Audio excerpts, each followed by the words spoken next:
और साथियों, अभी मैं कुछ दिन पूर्व नरसिंहपुर जिले में गया था, मध्य प्रदेश के अंदर। इतने इतिहास हम लोगों के हैं, जब हम नाम लेना चाहते हैं तो कई बार लगता है कि कहां से शुरू करें, कहां से खत्म करें। वहां जब मैं गया तो हृदय शाह लोधी जी का इतिहास आया, इतना समृद्धशाली इतिहास जिसको वहां वर्णन करें तो एक बहुत विशाल आदम का उनकी मूर्ति किले के साथ एक किला बनाया गया है, उस पर एक मूर्ति स्थापित की गई, जिसे बहुत बड़ी संख्या में मध्य प्रदेश और पूरे भारत से लोग आए। मैं ये कहना चाहता हूं कि आप उस समाज से आते हैं जब इस देश को आजादी की जरूरत थी, स्वतंत्रता संग्राम होते रहे, तो उसमें आपका योगदान कितना रहा है, कितने लोग हैं। एक तरफ हम कहते हैं कि अमर शहीद वीरांगना बंसीबाई ने अपना बलिदान किया, एक तरफ अभी हम कहते हैं कि जब हमारा ये तिरंगा यात्रा जो निकल रही और ये तिरंगा फहराने की बात थी, तिरंगा हमारा बन चुका था, तिरंगा फहराने की बात थी, लखनऊ के अंदर अंग्रेजों ने फोर्स लगा दी थी चारों तरफ, तिरंगा फहरा कोई नहीं पा रहा था। जिसको झंडे वाला पार कहते हैं लखनऊ के अंदर, उसी समय आप जैसा एक हमारा किसान युवा भीड़ में से निकल के आता है, अपना जो पहनाता है बोता है उस पर झंडे को लगाता है और वहीं पर पेड़ पर चढ़ करके उस झंडे को लहरा देता है और वहीं पर पुलिस की गोली के द्वारा उसी स्थान पर वो वीर गति को प्राप्त होता है। साथियों, ऐसा अमर शहीद गुलाब सिंह लोधी आपके समाज से आता है। इतिहास जब आप गिनेंगे तो आप दंग रह जाएंगे। लेकिन साथियों, मुझे बड़ा प्रसन्नता है, जब इस देश को तलवार की जरूरत थी तो मेरे समाज के लोगों ने तलवार उठाई। जब मेरे समाज इस देश के लोगों को अन्न की जरूरत पड़ी तो आपने हल उठाया।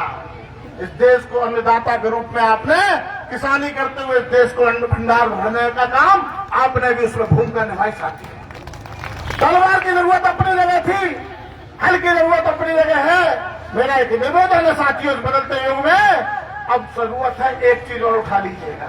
क्या? ये कलम, इस कलम की ताकत को पहचाने। तलवार हो गई, हल चल रहा है, लेकिन अब कलम भी चलनी चाहिए, जिससे मेरे युवा साथी आने वाले जो नौजवान हैं, जो जिनको हमने स्वागत अभिनंदन किया है, ये लोग भी बड़े होकर के एक अच्छी पोजीशन पर आगे बढ़े। तो कुछ समय की करवट को बदलना और पहचानना जरूरत है आज की डेट की। इसलिए मैं कहता हूं कि इतिहास से सीखना चाहिए। इतिहास सीखने की चीज है साथियों। इतिहास पर गर्व करते हुए बदलते हुए को भी सीखना है और आज देश से जगह जा रहा है उसको कदमदान करते हुए आगे बढ़ते हुए जाना है। मुझे प्रसन्नता होती है जब आप सब लोग दुकान के करते हुए, व्यापार करते हुए दिखते हैं, खेती के साथ आप आगे बढ़ते हुए व्यापार में भी आगे बढ़ते हैं, विद्यालय संचालित करते हैं, बड़ा प्रसन्नता होती है साथियों। और मेरी तो यह है कि आप सब लोग सभी समाजों के साथ मिलकर के तालमेल करते हुए आपको आगे बढ़ना है। अभी बहुत कुछ किया है, अभी बहुत कुछ करना बाकी है। सफलता अपनी अपनी जगह है, अपना अपना योगदान सब जगह जगह दे रहे हैं। हमको अपनी अपनी जगह पर अपना योगदान को देते हुए चलना है। मैं ये नहीं कहता हूं कि आप समाज सेवा करने निकल जाए, अपना घर ना देखे, पहले सबसे पहले अपना घर देखे साथियों। अपने घर की चिंता आपने कर ली साथियों, तो समझ लीजिएगा अपने गांव की चिंता कर ली, समाज की चिंता कर ली। और मेरा तो स्पष्ट मानना रहता है कि जिसका घर मजबूत हो गया, हर घर जब मजबूत हो जाएगा तो गांव मजबूत नहीं होगा साथियों। और जब गांव मजबूत होगा तो क्या मेरा शहर और जिला मजबूत नहीं होगा? और जब मेरा जिला मजबूत होगा साथियों, तो ये भारत माता का जो परम वैभव की बात करते हैं, तो ये भारत माता भी मजबूत होगी साथियों। जिसको मोदी जी भी बात करते हैं, जिसको सब नेता भी बात करते हैं, देश आगे तभी बढ़ेगा जब हम लोग अपने घरों को आगे बढ़ाएंगे साथियों। और आपको एक बात और कह देना चाहता हूं, कभी भी ध्यान रखना, मैं कई जगह कहा और फिर मैं कह रहा हूं, लोग भगवान को याद करते हैं, लेकिन भगवान कभी भी आपने प्रकट होते देखे हैं क्या? और जब भी भगवान प्रकट हुए हैं तो वो किसी ना किसी मानव रूप में हुए हैं या स्त्री रूप में हुए हैं। हुए या नहीं हुए? हुए या नहीं हुए?